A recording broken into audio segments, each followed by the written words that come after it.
ლეკუნა მარიამ მოგესალმებით, როგორც ჩვენ უკვე ლაივში ვართ, მაგრამ მოდით რამდენიმე წუთი დავიცადოთ იმისთვის, რომ ჩვენი დაინტერესებული მსმენელი და მაყურებელი შემოგვიერთდეს და მას შემდეგ მე უკვე წარვადგენ ჩვენს სასაუბრო თემას და მოწვეულ სტუმრებს.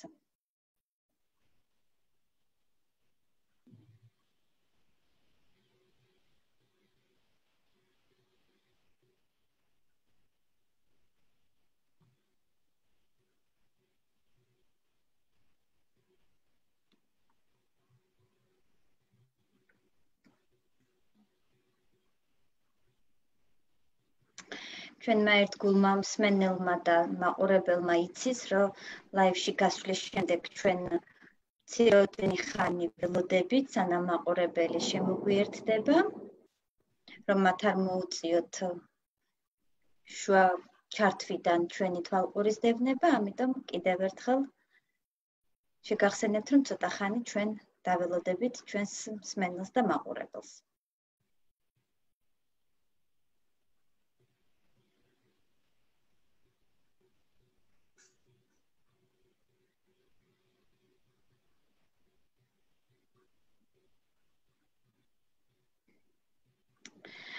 კი ბატონო, მოდით დავიწყოთ.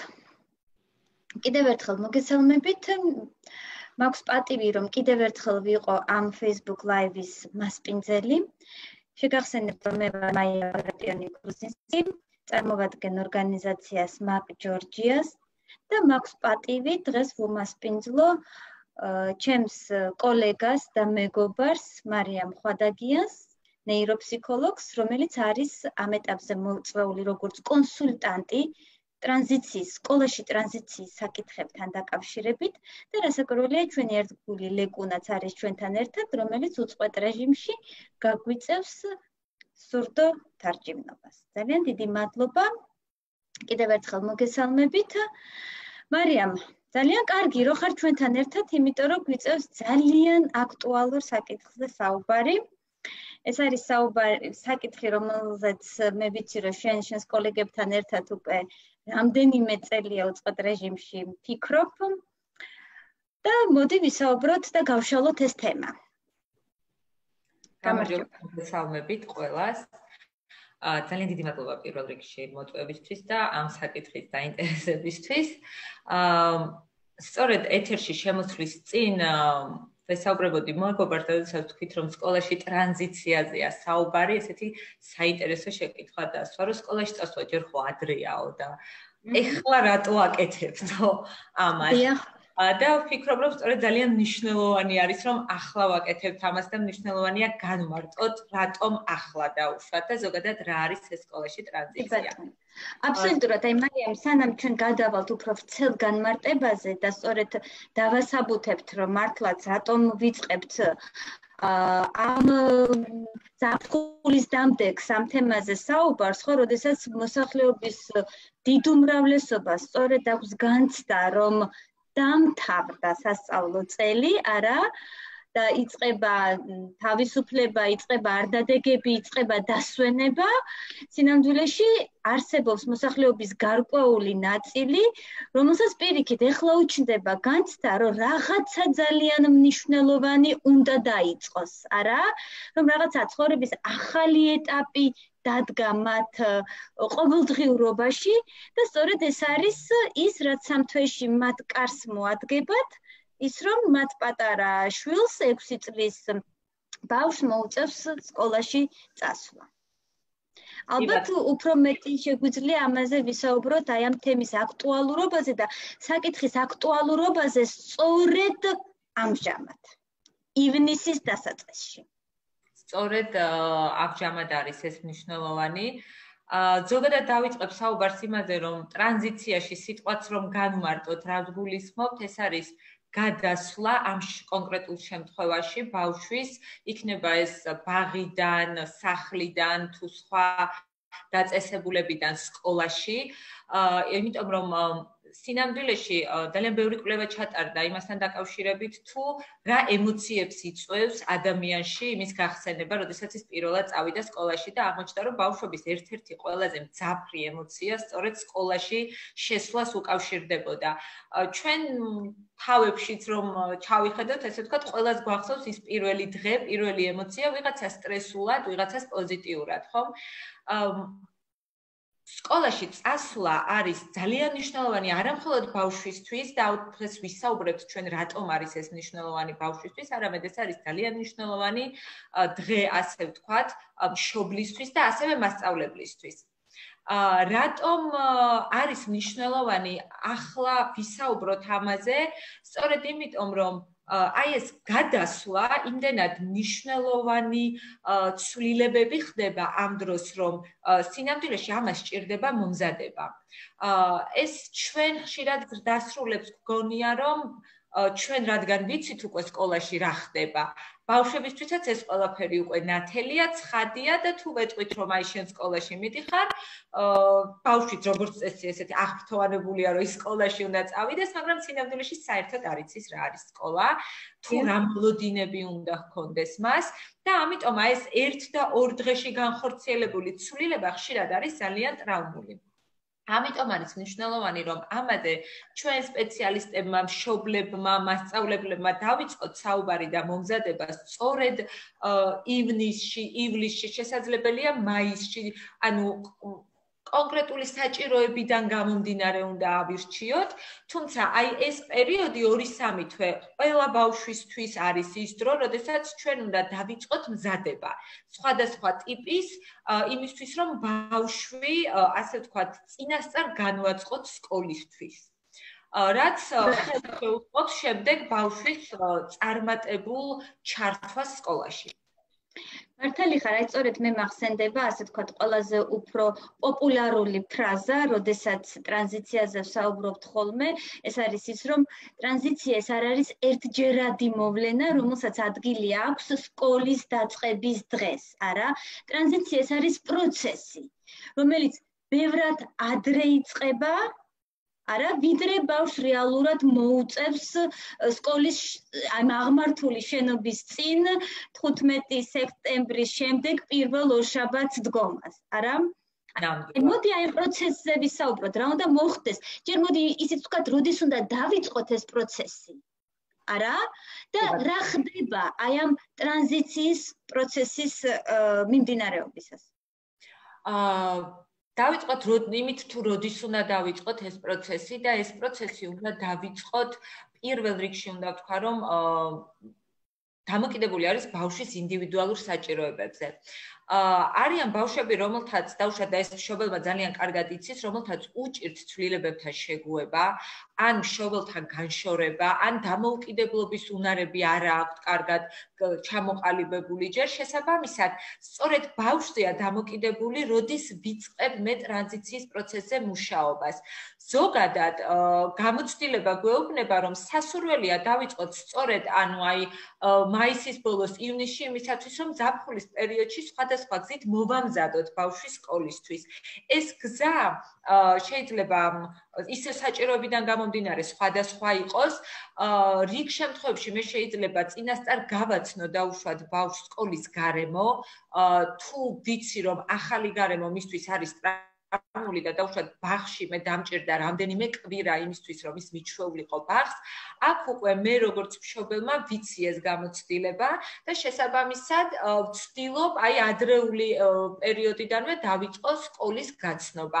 ეს იქნება გარემოს გაცნობა, თუ ეს იქნება მასწავლებლის გაცნობა რიგ შემთხვევაში, ხო, იმიტომ რომ გარდა იმისა, რომ ბავშვს აქვს აი ეს ემოციური მოწყვლადობა და შეიძლება შფოთავდეს, მშობელიც შფოთავს გარკვეულწილად, იმიტომ რომ ყველა მშობელს აინტერესებს რა მოხდება სკოლაში, როგორ გაართმევს ბავშვი თავს, როგორ ჩაერთვება და მშობლის შფოთვასაც ამცირებს, ასე ვთქვათ, როდესაც ის წინასწარ იწყებს კომუნიკაციას მასწავლებელთან, წინასწარ იწყებს კომუნიკაციას საჭიროების შემთხვევაში სპეცმასწავლებელთან და ასე შემდეგ. მაგრამ მეორე, რაზეც მინდა ყურადღება გავამახვილო, ეს არის ის, რომ შეიძლება ბავშვს საერთოდ არ აქვს შფოთვა. ემოციურად ძალიან კარგად გრძნობს თავს, ძალიან უხარია სკოლაში წასვლა და თითქოს ესეთი საგანგაშო არაფერი არ არის და ამიტომ მშობელიც მშვიდად არის, რომ ნუ რა თქმა ახლა მას წინასწარ შემზადება. ამის ძალიან საინტერესო ექსპერიმენტებიც არის, რომ საკმარისია ბავშვს კითხოთ ან დაახატინოთ თუ რა არის მისთვის სკოლა და შეიძლება აღმოვაჩინოთ, რომ აბსოლუტურად სხვა მოლოდინი აქვს მას და ხშირად როდესაც გვიკითხავს, ბავშვებს გონიათ, რომ სკოლა ეს არის გარემო, სადაც ბევრი ბავშვი ერთად არის, სადაც უნდა ითამაშოს, სადაც კი ბატონო წიგნებით უნდა იაროს, მაგრამ ანუ მეტად თავისუფალია, როცა შეიძლება გავა ოთახიდან, როცა უნდა შემოვა, ანუ ცოტა უფრო მაინც ბაღის მოლოდინების მსგავსი აქვს. და შემდეგ, როდესაც მიდის ბავშვი, რომელიც თითქოს და ემოციურად მზად იყო ამისთვის და ხვდება სხვა გარემო, სადაც შემოდის წესები, შემოდის რუტინა, ერთი გაკვეთილიდან მეორეზე გადასვლა, რაღაც აკრძალვები, ეს შეიძლება, ეს არ შეიძლება. იქ იწყება სწორედ ეს ემოციური სირთულეები. ამიტომ ტრანზიციის პროცესში მნიშვნელოვანია პირველ რიგში გავარკვიოთ თუ რა მოლოდინები აქვს ბავშვს.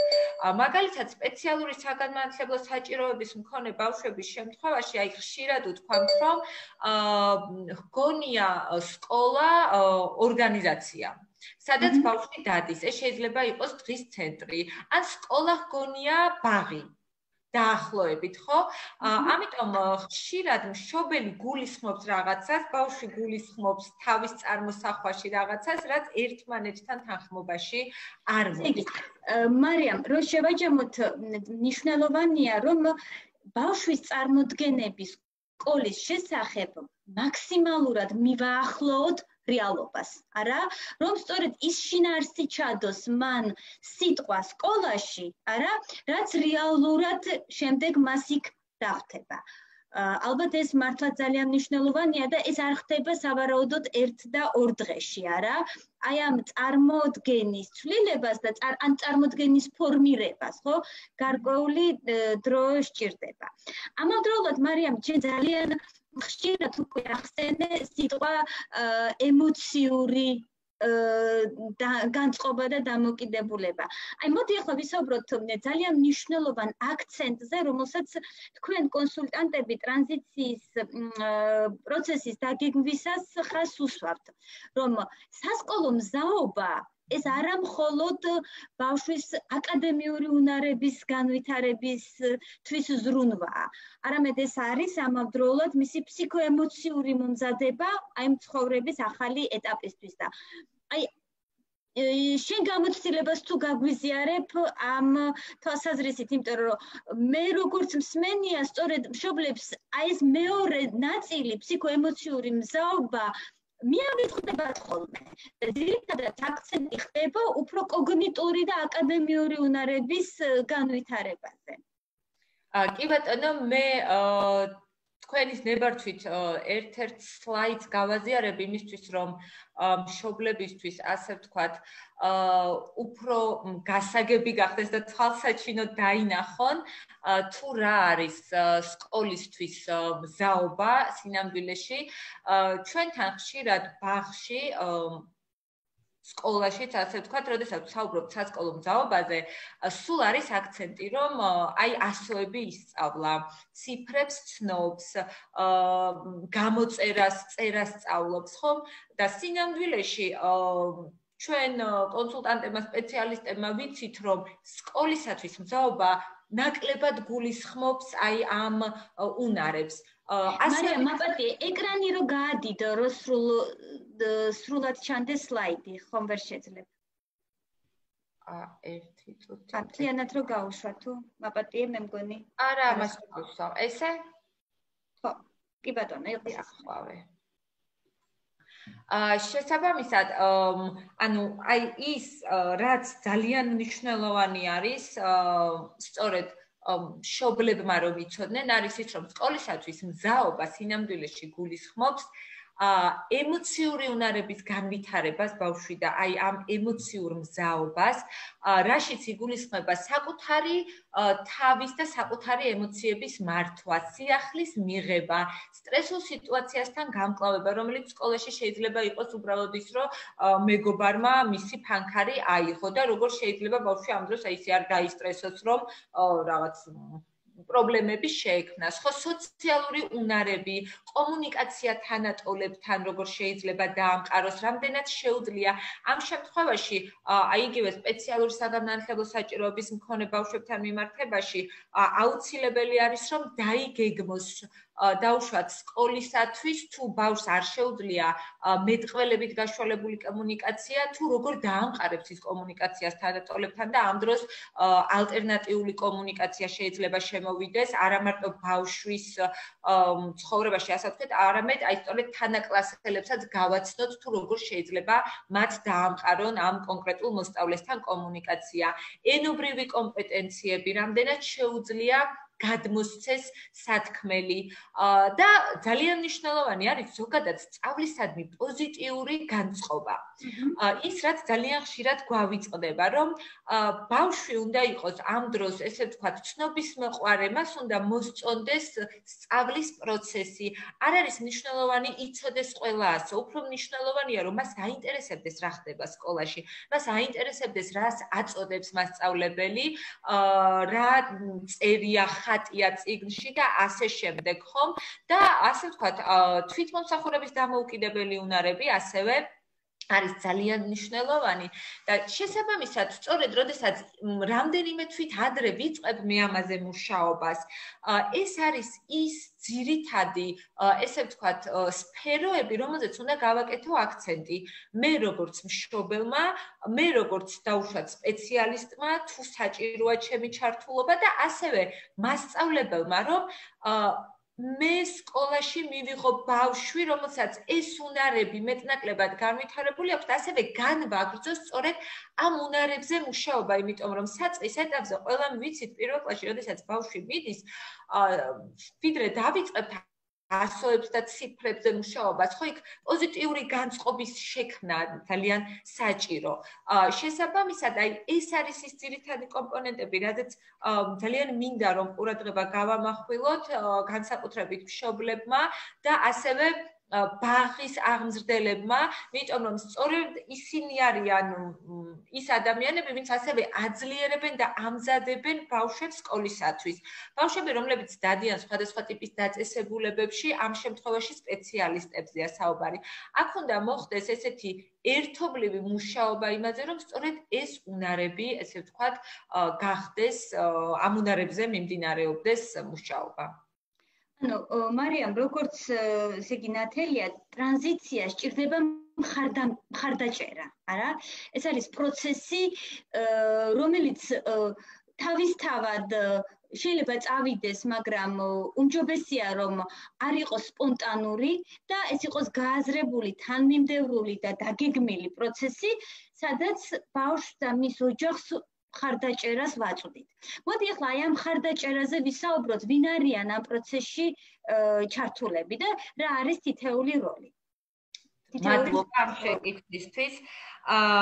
ტრანზიციის პროცესი, როგორც უკვე აღნიშნეთ, ანუ აი სასკოლო მზაობიდან გამომდინარე, ჩვენ ხშირად გულისხმობთ, რომ ბავშვი არის მხოლოდ მოსამზადებელი სკოლისთვის. სინამდვილეში მოსამზადებელი არის ყველა რგოლი და ამ რგოლში იგულისხმება, რომ იმისთვის, რომ ტრანზიცია იყოს წარმატებული, ბავშვი უნდა იყოს მომზადებული, ოჯახი უნდა იყოს მომზადებული და საგანმანათლებლო პერსონალი უნდა იყოს მომზადებული. ბავშვის მომზადებაზე ვისაუბრეთ მეტნაკლებად, თუმცა აქვე დავამატებდი, რომ აი ეს წინასწარ მიწოდება რუტინის, თუ რა აქტივობები არის, ასე ვთქვათ, მნიშვნელოვანი, რა აქტივობები იქნება სკოლაში, როგორი იქნება რუტინა, რა ნივთები იქნება, როგორია გარემო და ასე შემდეგ. ამას ვაწვდით ბავშვს სხვადასხვა საშუალებით. ეს დაუშვათ შეიძლება იყოს ზეპირსიტყვიერად მიწოდებული, შეიძლება იყოს როლური თამაშით მიწოდებული, შეიძლება იყოს იმ შემთხვევაში, ვინც არ იყენებს ენას და მეტყველებას, ნახატებით და ვიზუალური თვალსაჩინოებით მიწოდებული და შეიძლება მულტფილმებიც ვუყუროთ, განვიხილოთ თუ რა შეიძლება მოხდეს დაუშვათ სკოლაში. ეს არის ერთი რგოლი. მეორე რგოლი არის მომზადებული ოჯახი. როგორც უკვე აღნიშნე, მშობლებს ხშირად თავიანთი მოლოდინები აქვთ, თავიანთი ფოთვები აქვთ, შიშები აქვთ ამ სკოლასთან მიმართებაში და მათაც სჭირდებათ, ესე ვთქვათ, მხარდაჭერა ამ კუთხით. ეს ერთი, მეორე, რომ მშობელს ხშირად არ აქვს ხოლმე გარკვეული ინფორმაცია. მაგალითად, ისევ სპეციალურ საგანმანათლებლო საჭიროების ბავშვის შემთხვევაში შეიძლება მშობელმა არ იცოდეს თუ რისი უფლება აქვს სკოლაში. მის შვილთან მიმართებაში. არ იცოდეს, რომ არსებობს ინდივიდუალური სასწავლო გეგმა, არ იცოდეს, რომ შეიძლება გარემო მოერგოს ბავშვის საჭიროებებს და ამ მხრივაც მშობელს სჭირდება გაძლიერება და მშობელს სჭირდება მომზადება. ასევე მშობელს სჭირდება მომზადება იმაში, რომ გადაასტრუქტურიროს დღის გეგმა დაუშვათ, ხო? ანუ ბევრი კომპონენტი არის ოჯახის მომზადებასთან მიმართებაშიც და მესამე კომპონენტი ეს არის მომზადებული საგანმანათლებლო პერსონალი, რაც ძალიან მნიშვნელოვანი კომპონენტია. როდესაც ბავშვი მოდის ჩემთან, სასურველია მე ვიცოდე ამ ბავშვის შესახებ გარკვეული ინფორმაცია. მარია, მაპატიე, ერთს შეგაწყვეტინება. მე მგონი კარგი იქნება თუ კი დროებით პრეზენტაციას ახლა გამოვთავთ, რომ ისევ შეძლოს ჩვენმა მაყურებელმა სრულად, ასე ვთქვათ, დანახვა შენი და თუ გამოგვივა კარგი, τότε მოდი. კი. მადლობა. ანუ მომზადებულ საგანმანათლებლო დაწესებულებაზე ვსაუბრობდი, თუ რამდენად მნიშვნელოვანი არის მასწავლებელმა იცოდეს ბავშვის შესახებ ინფორმაცია. როდესაც მასწავლებელი და მშობელი ახდენენ კომუნიკაციას სწავლის დაწყებამდე, როდესაც მასწავლებელი იცნობს უკვე ბავშვს სწავლის დაწყებამდე, იცის მისი თავისებურებები, მისი საჭიროებები, მთელი რიგი სირთულეებისა, რომელიც შემდეგ მოყვება ესეთ უეცარ სწავლის პროცესის დაწყებას, მარტივდება. შესაბამისად, ანუ ძალიან ხშირად, როდესაც მასწავლებლებთან გქონია შეხება, თავადაც მართლაც ისე არიან აქტოვანებულები, რამდენად მარტივია შემდეგ ეს პროცესი, იმიტომ რომ კლასის მართვაც ბევრად უადვილდებათ. უკვე იციან დაუშვათ რთული ქცევის შემთხვევაში, რა თავისებურებები აქვს ბავშვს, რა შემთხვევაში შეიძლება, როგორ შეიძლება უпростоრად მართოს მისი ქცევა და ყველაზე მნიშვნელოვანი რაც არის, როდესაც წინასწარ ხდება მშობლის და მასწავლებლის შეხვედრა და გარკვეული ინფორმაციის გაცვლა. იმ ბავშვებთან მიმართებაში, ვისაც ყავს თერაპევტი დაუშვათ, ან სჭირდება ინდივიდუალური ასისტენტი, ან დასჭირდება სპეციალური მასწავლებელი, ამ ინფორმაციას დამრიგებელი წინასწარ იღებს. ეს ერთი, მეორე ამ შემთხვევაში მას უკვე აქვს შესაძლებლობა წინასწარ გაეცნოს ამა თუ იმ ლიტერატურას, ბავშვის მდგომარეობასთან დაკავშირებით, მეორე აქვს საშუალება რომ გაესაუბროს აი ამ ადამიანებს და დაგეგმოს როგორც თეორიული ცოდნა მიიღოს, ასევე პრაქტიკული გამოცდილება მიიღოს მასთან წავიდეს მაგალითად არა? მიიღოს სწორედ მხარდაჭერა, თვითონ დააკვირდეს პროცესს, როგორი არის ეს კომუნიკაცია. შეიძლება ისეც მოხდეს, რომ ჩვენ არაერთხელ შეგვითავაზებია თერაპევტებისთვის დაუშვათ, რომ ადრეული განვითარების სპეციალისტებისთვის, რომ თავადაც წაყვნენ სკოლაში და სწორედ სკოლის ტერიტორიაზე დაუშვათ განახორციელონ ერთი თუ ორი შეხვედრა ბავშვთან, სადაც მასწავლებელიც იქნება იმისთვის, რომ ბავშვისთვის ეს გარემო გახდეს ნაცნობი და გარკვეული აქტივობები დაუშვათ ამ გარემოში მისთვის გახდეს მისაღები. ანუ აი ამ სამი რგოლის ჩართულობით და სამი რგოლის ურთიერთქმედებით სინამდვილეში ყველასთვის ბევრად მარტივი ხდება. თუმცა ზოგადად ეს არ ეხება მხოლოდ სპეციალურ საგანმანათლებლო საჭიროების მქონე ბავშვებს, ძალიან ბევრ ქვეყანაში მიღებული პრაქტიკაა ეს, რომ მასწავლებელი უკავშირდება თითოეულ მშობელს და იგებს ხვდება, ასევე გააკეთებს გაერთიანებულ შეხვედრას ყველა მოსწავლესთან სწავლის დაწყებამდე, შეიძლება ეს იყოს ბევრად სახალისო აქტივობა და ასე შემდეგ და აი ეს დაძაბულობა, რაც მოყვება ხოლმე პირველ დღეებს, პირველ კვირას, ბევრად სუბუქად და ნაკლებ ტრაუმულად მიმდინარეობს ბავშვისთვისაც და მასწავლებლისთვისაც.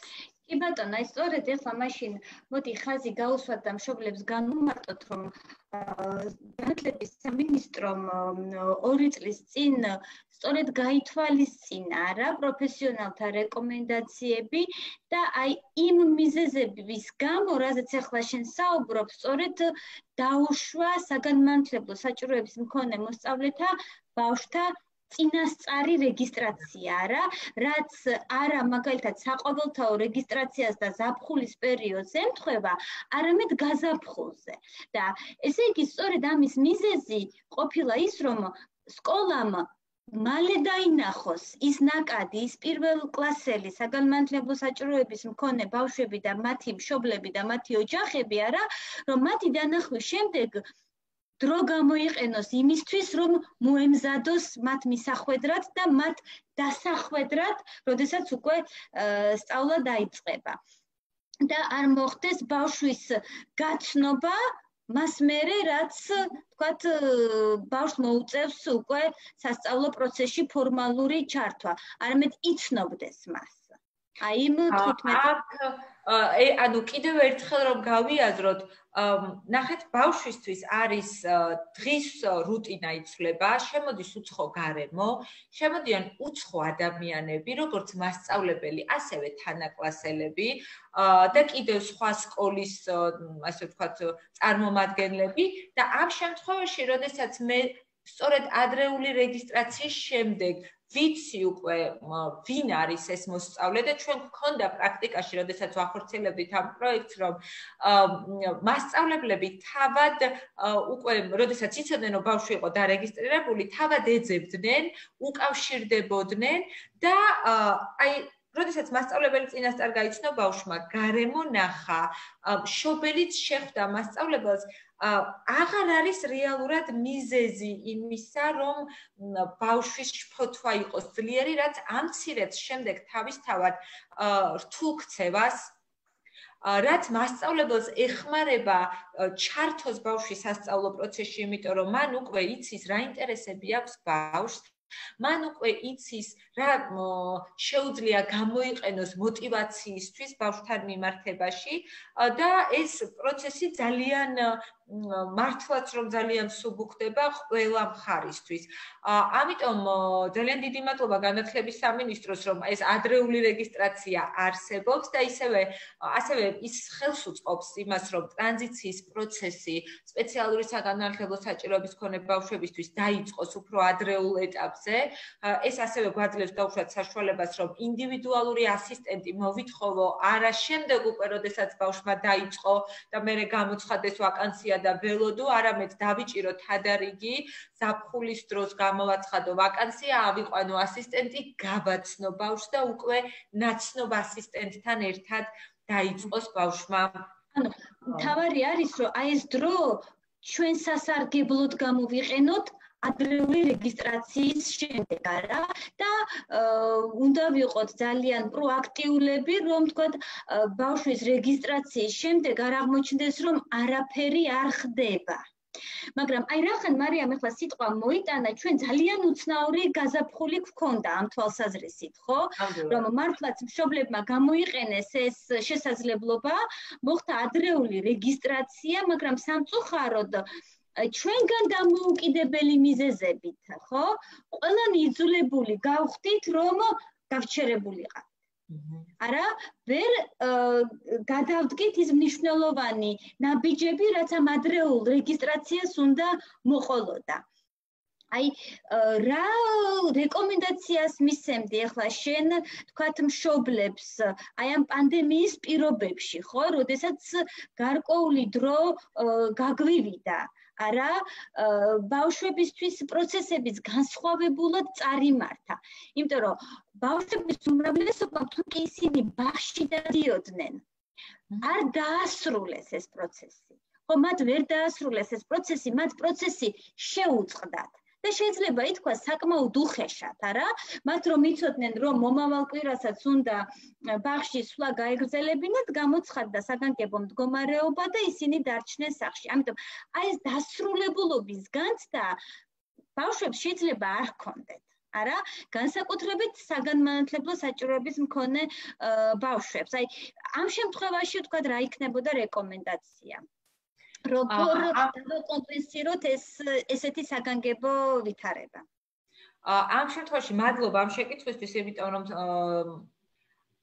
ბაღში ითვალისწინებდნენ ტრანზიციის გარკვეულ კომპონენტებს და მზაობას ქმნიდნენ და ქმნიან ხოლმე სკოლისთვის. ამ შემთხვევაში ეს მზაობაც შეწყვეტილია, უბრალოდ ამ მზაობის განვითარებაზე მუშაობა ვერ მოხდა, იმიტომ რომ შეწყდა ბაღიც და ყველამ ვიცით, რომ 3 თვე საკმარისი დრო არის, რომ ბავშვი რეჟიმიდან ამოვარდეს და ამ შემთხვევაში იმდენად დიდი დრო არის, როდესაც ბავშვი ან ფაქტიურად თავისთვის არის და ძირითად დროს ატარებს სახლში და ძალიან მნიშვნელოვანი არის, რომ მშობლებმა გარკვეული ინფორმაცია მოიპოვონ ტრანზიციის შესახებ და არის ქართულადაც აი ვებ გვერდები, სადაც განთავსებულია გზამკვლევი და უშუალოდ ტრანზიციაზე, სადაც შეიძლება წაიკითხონ, როგორ შეიძლება მომზადდეს ბავშვი სკოლისათვის, რაც შეეხება სპეციალურ საგანმანათლებლო საჭიროებით მქონე ბავშვებს. ამ შემთხვევაში მე ვიტყოდი, რომ განსაკუთრებით ფიქრობ რთულ სიტუაციაში აღმოჩნდნენ, იმიტომ რომ თერაპიების შეწყდა. შესაბამისად, აი ამ მზაობაზე მუშაობა მართლაც ფაქტიურად ვერ ხერხდება და გამოსავალი ერთ-ერთი რაც შეიძლება იყოს და შევთავაზებდი არის ის, რომ ონლაინ სადონ დაუკავშირდნენ სკოლის წარმომადგენლებს, ანუ შესაძლებელია დაუშვათ დარეკონ სთხოვონ სპეცმასწავლებელს შეხვედრა, შეძლონ ონლაინ დაკავშირება და დაგეგმონ რაღაც გარკვეული აქტივობები, რომელზეც ჩვენ დღეს ვისაუბრეთ. ეს აქტივობები შეიძლება იყოს ონლაინ, ან ეს აქტივობები შეიძლება უბრალოდ დაიგეგმოს მასწავლებელთან ერთად ონლაინ, მაგრამ განხორციელდეს ანუ ესე რეალურ ცხოვრებაში. და მე მაგალითად თქვენის ნებართვით კიდევ ერთ სლაიდს გავხსნი იმ ბავშვებისთვის, ვინც ვერ იყენებს კომუნიკაციისთვის ენასა და მეტყველებას, იმიტომ რომ ვფიქრობ ის, რასაც ახლა გაჩვენებთ, ეს არის მოდელი და მაგალითი თუ როგორ შეიძლება ბავშვი მოვამზადო სკოლისათვის და როგორ შეიძლება ასევე მე მოვემზადო ბავშვთან ერთად. მე გაჩვენებთ ერთ შემთხვევაში აი ესეთ საკომუნიკაციო პასპორტს ჩანს ხომ, რომელიც შეიძლება გააკეთოს მშობელმა ამ შემთხვევაში ბავშვთან ერთად, რომელიც ვერ საუბრობს, იმისათვის რომ ბავშვი როდესაც მივა, მას ჰქონდეს შესაძლებლობა წარადგინოს საკუთარი თავი. ეს არის ესეთი ვიზუალური თვალსაჩინოებით გაკეთებული დოკუმენტი, ასე ვთქვათ, სადაც შეიძლება ჩამოიწეროს სახალისოდ ვიზუალური თვალსაჩინოებით გაფორმებული ყველა ის მნიშვნელოვანი ინფორმაცია, რომელიც ბავშვის შესახებ არის მნიშვნელოვანი, მაგალითად თუ რა უყვარს, რა არ უყვარს და აი ესეთი ფორმით გაკეთდეს ალბომი, სადაც ჩაიწერება ეს ინფორმაცია. სასურველია რომ ეს იყოს პირველ პირში, რადგან ბავშვი ამ მიწოდების შემთხვევაში აი თითქოს თავად საუბრობს თანაკლასელებთან, იქნება ეს თუ მასწავლებელთან და აი ნახეთ ძალიან ის რაც მნიშვნელოვანია დაუშვათ ჩემი ოჯახისთვის, ვინც არიან ჩემი მეგობრები, მიწევს თუ არა რა ვინმე მხარდაჭერას. აი მსგავსი აი ეს სლაიდი ძალიან მიყვარს. რა მიყვარს მე, ხომ? ძალიან რთულია, როდესაც ესეთ ვთქვათ, მეტყველი გარემოა ძირითადად და მე ვერ ვახერხებ მიწოდებას ინფორმაციის ჩემ შესახებ ბავშვისთვის, მაგრამ თუ ამ ფორმით გავამზადებ, ასე ვთქვათ, ეს დაეხმარება შემდეგ ბავშვს კომუნიკაციის დამყარებაში. ამის შექმნაში მშობელსაც შეუძლია მონაწილეობის მიღება, თუ თერაპევტი ჰყავს ბავშვს, თერაპევტად შეუძლია მონაწილეობის მიღება. ასევე ძალიან მნიშვნელოვანია მაგალითად რა არ მიყვარს, იმიტომ რომ არის მდგომარეობები, როდესაც ძალიან არასასიამოვნოა დაუშვათ ფიზიკური შეხება, მცირედიც კი, ან ბავშვს არ უყვარს თუ დაუშვათ მას არ ვიცი, აი გვერდით ახლოს ვიღაცა მის ახლოს ჩდება, ან მის საგანს იღებენ დაუკითხავად. ბევრი რაღაც შეიძლება იყოს, ხო? და ძალიან მნიშვნელოვანი არის, რომ აი მსგავსი ტიპის ინფორმაცია ჩვენ მივაწოდოთ. რაც შეეხება სკოლაშიც წასვლისათვის მზაობას, აი აქაც არსებობს რაღაცა მსგავსი ტიპის ბუკლეტი, ასე ვთქვათ, რომელიც შეიძლება შექმნას მშობელმა მასწავლებლმა, შეიძლება დახატონ საერთოდ ერთადერთი ამობეჭდონ. ხო, ამის მრავალი შეიძლება ფოტოებით გააკეთონ. აი მაგალითად მე მივდივარ პირველ კლასში და ჩემი მასწავლებლის სახელია, რომ აი რაზეც ვსაუბრობთ, რომ გაიგოს რეალურად მშობელმა ვინ არის მასწავლებელი, რომ გააცნოს, ასე ვთქვათ, მასწავლებელი. მაგრამ მარიამ, მოდი ვთქვათ, მაინც ვახსენოთ, რომ ეს უნდა ინდივიდუალურად მოვარგოთ, რა თუ კითხოთ დამრიგებელი მამაკაცი იქნება, ბუნებრივია ეს გამოსახულება უნდა შეიცვალოს. რა თქმა უნდა, ეს გამოსახულება შეიძლება ეს უბრალოდ მაგალითისთვის არის, თორე აბსოლუტურად სხვა გამოსახულება ავიღოთ და დაუშვათ რა დღეებში ვივლის სკოლაში, აი მოლოდინები, რომ იქ ოთახში იქნება ქურთუკის ჩამოსაკიდებელი სივრცე სკოლაში ბევრი ბავშვია, შეიძლება გავაკეთოთ ასევე დაუშვათ ზარის ფოტო, რომ სკოლაში ირეკება ზარი, სხვათა შორის ბევრი ბავშვს აქვს ზართან დაკავშირებით პრობლემა, იმიტომ რომ შესვენებაზე ვინც ყოფილხართ დასვენებაზე ძალიან ხმაურია ზართან ერთად ბავშვები გამორბიან და ამასაც შეიძლება დასჭირდეს შეგუება. ასევე აუცილებლად უნდა ვახსენო მაინც საპირფარეშოც, ასევე იმიტომ რომ განსხვავებულია და ზოგ ბავშვს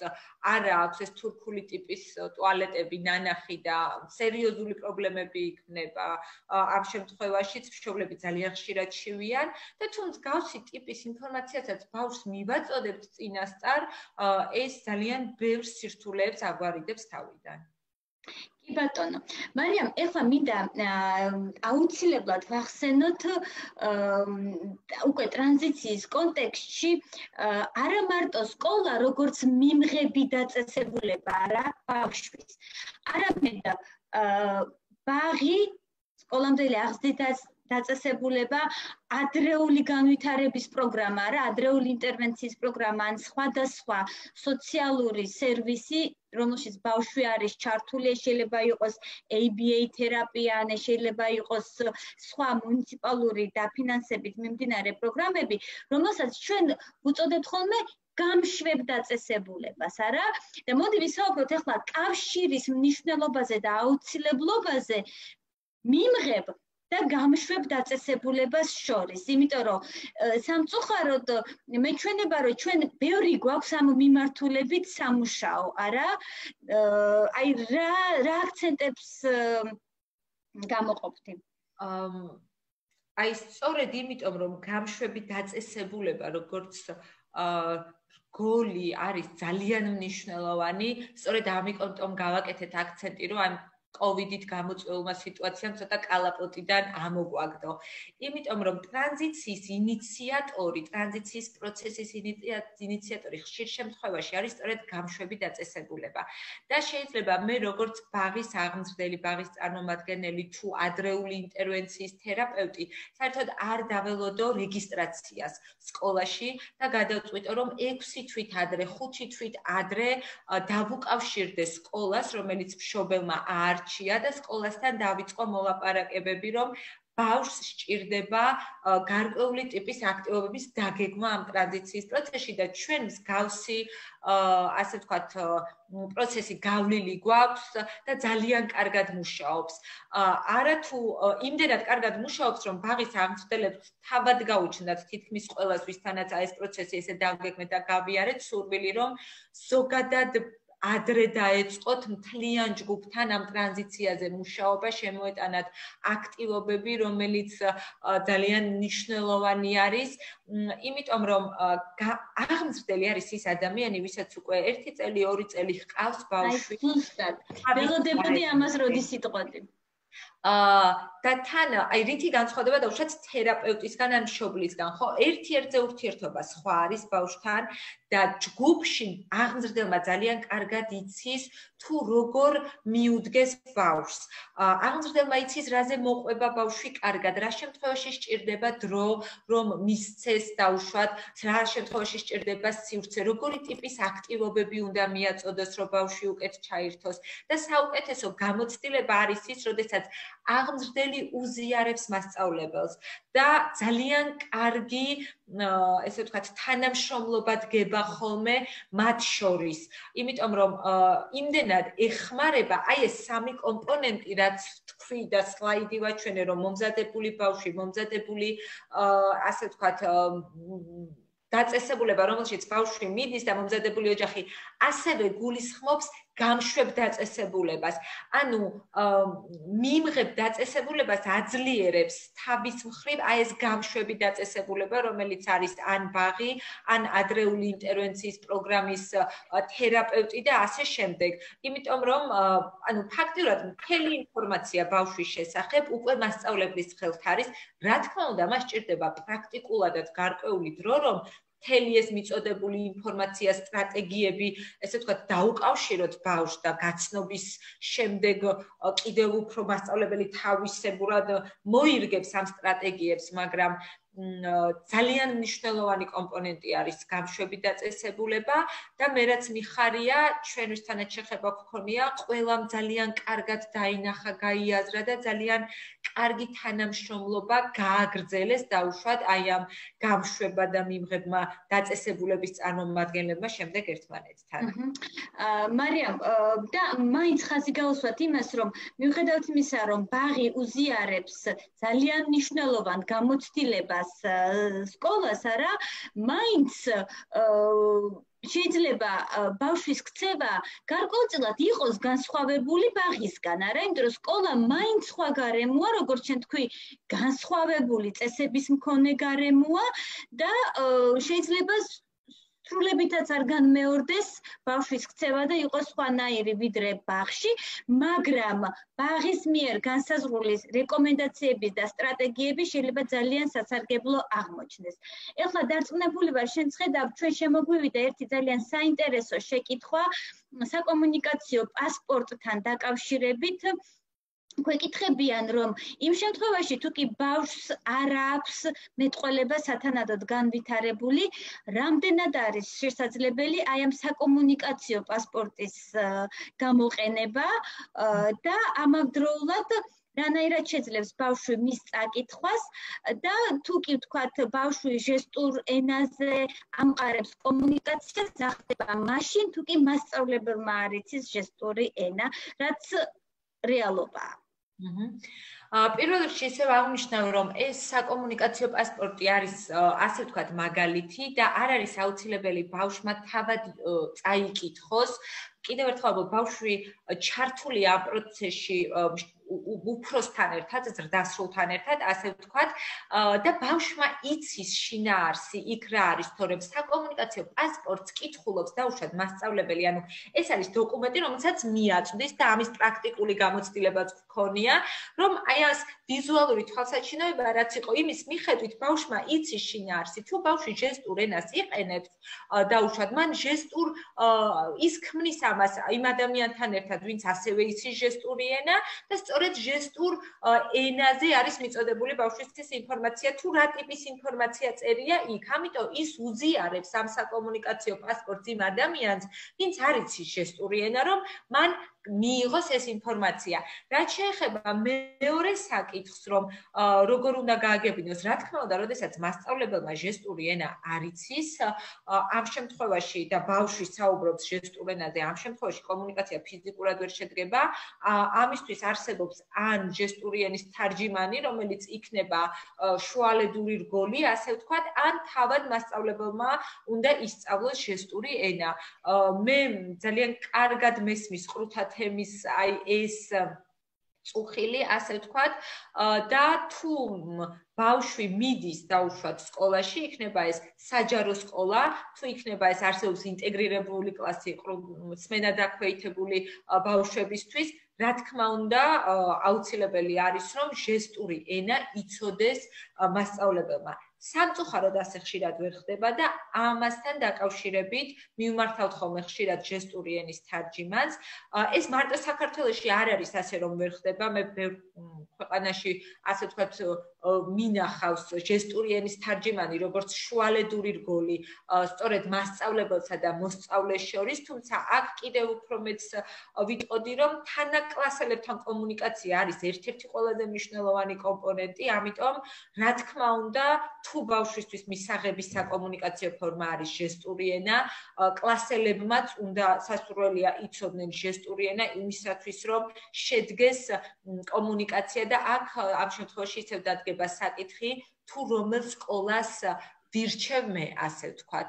ეს ძალიან ისეთი დიდი საკითხია, რომელზეც შეიძლება ძალიან დიდი დრო დავუთმოთ და ცალკე შეხვედრაც შეიძლება არ გვეყოს, თუმცა აი ეს საკომუნიკაციო პასპორტი გამოყენებადია და კიდევ ერთხელ არ ნიშნავს, რომ ბავშვმა ეს უნდა წაიკითხოს, ბავშვმა უნდა იცოდეს რა ინფორმაცია არის შიგნით, ბავშვი სასურველია თავად იღებდეს მონაწილეობას, ანუ მაგალითად ის რომ ბავშვს უყვარს მანქანები დავუშვათ და არ უყვარს რომ თმაზე ხელს კიდებენ, ეს შეიძლება ფოტოებით გავაკეთოთ, საერთოდ ჩავაკრათ და ჟესტურ ენაზე იქნება ეს თუ დავუშვათ არც ჟესტური ენა არ იცის ბავშვმა და ალტერნატიულ კომუნიკაციას ვიყენებ, მაგალითად ბარათებით კომუნიკაციას, სწორედ ამ ბარათებით ავუხსნა რას ვაკეთებთ ჩვენ ერთად. აქ მთავარი არის რომ ბავშვი იყოს თავად ჩართული და ჰქონდეს კომუნიკაციის საშუალება დავუშვათ ადამიანებთან. და რაც მთავარია, ბავშვს ჰქონდეს განცდა და ამ საკომუნიკაციო პასპორტის საშუალებით შესაძლებლობა, რომ ყველაზე მნიშვნელოვანი ინფორმაცია გაუზიაროს, თქვათ, სხვა ადამიანს და მაგალითად ჩვენ გვინახავს ბავშვები, რომლებმაც მაგალითად იციან, რომ თუ კი ვიღაცა მათ შეკითხვით მიმართავს, ხო? და იციან, რომ თვითონ ვერბალურად პასუხს ვერ გასცემენ, სწორედ აწვდიან საკომუნიკაციო პასპორტს, აი ეს აქვთ კარგად დასწავლილი, სადაც თქვათ ეს დაინტერესებული ბავშვი იქნება თუ მოზარდი იქნება, ამოიკითხავს, რომ დიახ, მე მეტყველება არ შემიძლია, თქვათ მოცემული ეტაპისთვის. თუ რაღაცა კონკრეტული გაინტერესებთ, მიმართეთ ჩემ მასწავლებელს ან ასე შემდეგ და ასე შემდეგ, ხო? ეს და შეიძლება ნებისმიერად შეიცვალოს ბავშვის საჭიროებიდან გამომდინარე. მარიამ, ჩვენი შეხვედრა ნელ-ნელა დასასრულისკენ მიდის, მაგრამ არ შემიძლია არ დავსვე ერთი შეკითხვა, ხო? ჩვენი საუბარი დავიწყეთ იმით, რომ აი დიახ, ჩვენ ახლა ვსაუბრობთ ტრანზიციაზე, იმიტომ რომ რაც ადრე დაიწყება ტრანზიციის პროცესზე ზრუნვა და სკოლაში ტრანზიციის პროცესის მხარდაჭერა მით უკეთესი. და ეხლა ჩნდება ლოგიკურად შემდეგი შეკითხვა, როდის ითვლება ეს პროცესი დასრულებულად? ანუ აი იმ 15 სექტემბერს, როცა ბავშვი სკოლაში წავა, თუ აქაც სხვა მნიშვნელოვანი ფაქტორები უნდა გავითვალისწინოთ? აქაც აუცილებლად სხვა ფაქტორები უნდა გავითვალისწინოთ, იმიტომ რომ ბავშვის სკოლაში წასვლა არ ნიშნავს, რომ ტრანზიციის პროცესი დასრულდა. ტრანზიციის პროცესი ითვლება დასრულებულად მაშინ, როდესაც ბავშვი უკვე ანუ თავს გრძნობს უსაფრთხოდ სკოლის გარემოში, როდესაც ბავშვი ახერხებს დაამყაროს კომუნიკაცია მისთვის მისაღები ფორმით თანატოლებთან და აქ არ არის საუბარი რომ ველოდებით იდეალურ კონდიციას რაღაცას, მაგრამ როდესაც ბავშვისთვის ნაცნობია გარემო, ბავშვი თავს გრძნობს უსაფრთხოდ, მიჯაჭვულობის სირთულეები აღარ არის, მასწავლებელმა და ბავშვმა გაიცნეს ერთმანეთი საკმარისად იმისთვის, რომ მასწავლებელს შეუძლია თავად მართოს პროცესი, იცის როგორ ჩართოს ბავშვი სასწავლო პროცესში, იცის როგორ მოიმოქმედოს, როდესაც ვერ თავს, სპეცმასწავლებელი იცნობს ბავშვს და პროცესი მიმდინარეობს ყველასთვის უმტკივნეულოდ, აი ამ შემთხვევაში შეგვიძლია უკვე ვთქვათ, რომ ტრანზიციის პროცესი დასრულდა და აქვე მინდა აღვნიშნო, რომ ძალიან კარგი არის თუ ამ ტრანზიციის პროცესზე არის პასუხისმგებელი პირი. ყველანი არიან პასუხისმგებელი პირები და თითქოს ფუნქციები ყოველთვის არის გადანაწილებული. როგორ ემზადება მიმღები დაწესებულება, როგორ ემზადება გამშვები დაწესებულება, როგორ ემზადება მშობელი და როგორ ამზადებთ ბავშვს. მაგრამ შეიძლება დაუშვათ სასურველი არის, რომ აი სკოლაშიც იყოს პასუხისმგებელი პირი ამ ტრანზიციის პროცესზე, რომელიც დაუშვათ ამ გუნდურ შეხვედრებზე იქნება პასუხისმგებელი, რომელიც იქნება ინიციატორი შეიძლება ამ ტრანზიციის პროცესზე და რომელიც აი გუნდური ერთ-ერთი დაუშვათ ბოლო გუნდური შეხვედრის შემდეგ გადაწყდება, რომ ტრანზიციის პროცესი დასრულებულია, ან პირიქით ეს ტრანზიციის პროცესი შეიძლება სწავლის დაწყებიდან დეკემბრამდე გაგრძელდეს. ან ორ კვირაში დასრულდეს, ხო? ძალიან ინდივიდუალურია. და აქვე რასაკვირველია, ხაზი უნდა გაუსვათ ალბათ იმას, რომ ტრანზიციის მხარდაჭერა ეს არის პროცესი, რაც ორ სისტემას ერთმანეთთან აახლოვებს, არა? ეს არის სკოლამდელი აღზრდისა და განათლების სისტემა და ზოგადი განათლების სისტემა, არა? როდესაც რეალურად ხდება გამშვები დაწესებულების მიერ არა ბავშვის უბრალოდ გაშვება, არა ღია სივრცეში. მას მერე რაც მათთვის სასწავლო თუ სააღმსდელო წელი დასრულდება. არამედ ეს არის პროცესი, როდესაც ხდება ბარტყივით, რეალურად გადაბარება, არა ხელიდან ხელში გადაცემა ბავშვისა და ბავშვთან ერთად ძალიან მნიშვნელოვანი ინფორმაციისა ბავშვის შესახებ. და ეს ამავდროულად ნიშნავს ფიზიკურ კონტაქტს, არა? ბაღის აღზრდელის ვიზიტს სკოლაში, იქ ბავშვის ჩართულობის ნახვას, იქ რეკომენდაციის გაცემას ან პირიქითაც, ანუ აქაც ძალიან ინდივიდუალური არის შემთხვევები, როდესაც აღმზრდელები მიდიან ბაღში ბავშვთან ერთად, შეიძლება მთლიანი ჯგუფიც გადაუყვანიათ იმისთვის, რომ ან აჩვენონ ბავშვებს, ასე ვთქვათ, სკოლის გარემო, რა ხდება სკოლაში. არის შემთხვევები, როდესაც მასწავლებელი მოდის ბაღში და ესწრება ბაღის სხვადასხვა აქტივობებს იმისთვის, რომ გაიცნოს ბავშვი და ასე შემდეგ. ანუ ეს არის ძალიან შეთანხმებული და კარგი თანამშრომლობითი პროცესი, რომლის ბევრი არა, მაგრამ გამოცდილება არსებობს უკვე საქართველოში და იმედი მაქვს, რომ კიდევ უფრო წარმატებით განხორციელდება მომავალში. კი ბატონო, მარია, მე მგონი საკმაოდ საინტერესო საუბარი გამოგვივიდა. მე შევახსენებ ჩვენს მსმენელს და მაყურებელს, რომ ტრანზიციის პასპორტის და საკომუნიკაციო პასპორტის ფორმა ხელმისაწვდომი იქნება ჩვენს Facebook პლატფორმაზე, მშობლის სტივრი. მათ შეუძლიათ ეს ფორმა ჩამოტვირთონ და ასე ვთქვათ, თავისი შეხედულებისამებრ მოირგონ.